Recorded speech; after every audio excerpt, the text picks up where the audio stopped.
We have made it close to the finale. 1 week later, we will get the final episode of Season 3 of The Mandalorian, and just in the nick of time, Moff Gideon appeared once again. We learned in previous episodes that he had escaped the New Republic, hinting that Mandalorians actually released him because of the Beskar.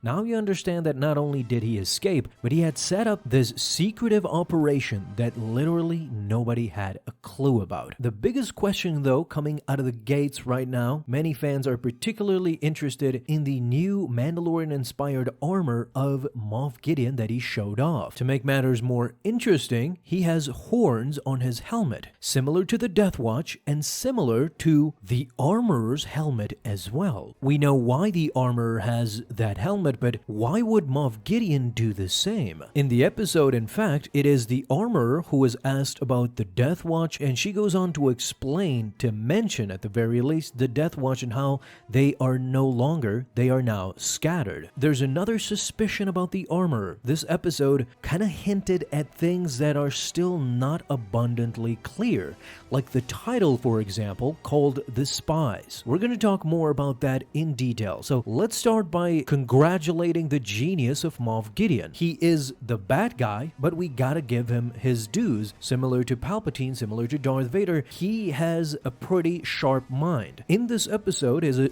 is revealed that Moff Gideon has established an Imperial base on Mandalore beneath the surface. This is a perfect place to hide not only yourself, your army, but even your operation. Because of the bombing on Mandalore, this has disrupted the planet's electromagnetic field, meaning that neither sensors nor visuals cannot detect his presence on the planet. Furthermore, then he reveals that he has established new Beskar mines, seeking to create a new generation of Death Troopers equipped with the same Beskar armor. But all I want to talk about really is the secret link between the armor and Moff Gideon. You see, here's the thing, Moff Gideon is a tactician as well. Furthermore, he psychologically destroys you. That's his forte. This is why he toys with Bo-Katan, this is why he toys with Din Djarin, and specifically this is why he chose his armor. It's resistant to both blaster fire, lightsaber blades, and makes him harder to kill. He is now at the same level as his enemies, the Mandalorians. He went a step further. He didn't just get the armor, he also has a jetpack behind him. You could say that he now is fully a copycat Mandalorian. His torso armor is much more inspired from Boba Fett's armor. He has the same electronic on his chest that keeps changing numbers. He also seems to have a knee pad rocket dart launcher just as Boba Fett. This kind of ensures him that he will never be cornered or captured, because even when he is giving up in kneeling, he could activate small rockets coming out of it. So this already sets up Moff Gideon to be the big baddie of this season. A bigger upgrade, harder enemy to defeat than previous seasons. Now let's talk about the horns though. This was the biggest visual to come out of that armor. It looked sleek, it looked really good, but those horns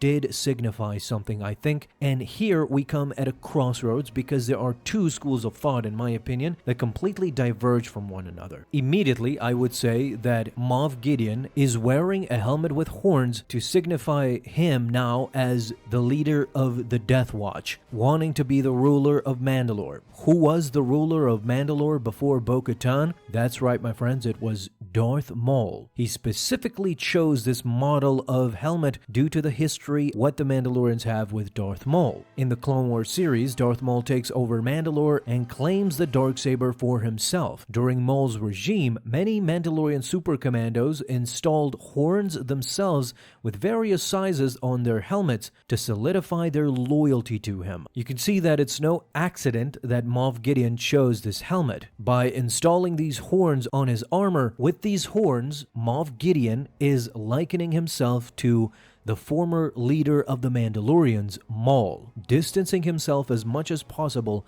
from Bo-Katan and the Kryze clan. In fact, you could say that it's even more sinister because he is taunting both Bo-Katan and the armor with this helmet, because in a way, it was Darth Maul who started the complete destruction of Mandalore. He led them to destruction. He breeded chaos within the Mandalorian ranks. This is exactly what Moff Gideon wants to do all over again. However, as I said earlier, there are two schools of thought. This was one of the versions. The second version is a bit more crazier, but there is something to it. I just can't wrap my head around it because now we have kind of a secret connection between the armor and Moff Gideon. Undeniably, they now both have horns on their helmets. If the armor had abandoned the Death Watch, as she said they no longer exist, then why didn't she forge a new helmet after their group was disbanded? She works in the Forge. This could have been an easy task for her,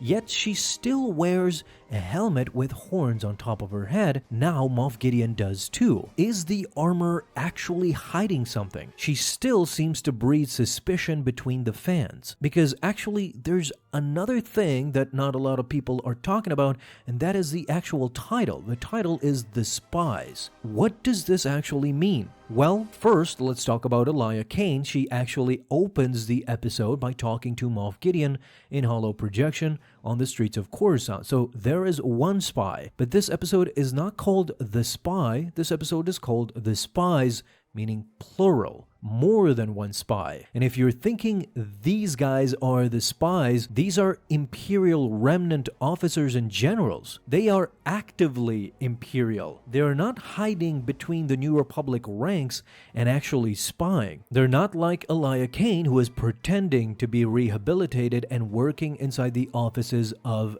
the New Republic. So if she is the single spy, who is the other spy in this episode? Many people have, of course, pointed their finger at the armorer, who still is kind of holding back. We still don't know her real identity, and she talks about the Death Watch in this episode. She mentions them. With the whole horns on the helmet thing, things are starting to get riled up. I don't know, these two possibilities have really let the fans explore a lot of thoughts that at the very least go after the armor justifiably, because as I mentioned, we still don't know her real identity. This has become a subject time and time again when we watch The Mandalorian. 3 seasons now are about to pass, and we still are no closer to finding out who she really is. It's just a bit frustrating, and I understand fans speculating about her true identity and her true allegiance. Let me know, what do you guys think down below in the comments. Thank you so much for watching this video, and if you enjoyed, leave a thumbs up down below, subscribe for dailies. Now you have an awesome day, Star Wars fans. I'll see you in the next video, and may the Force be with you.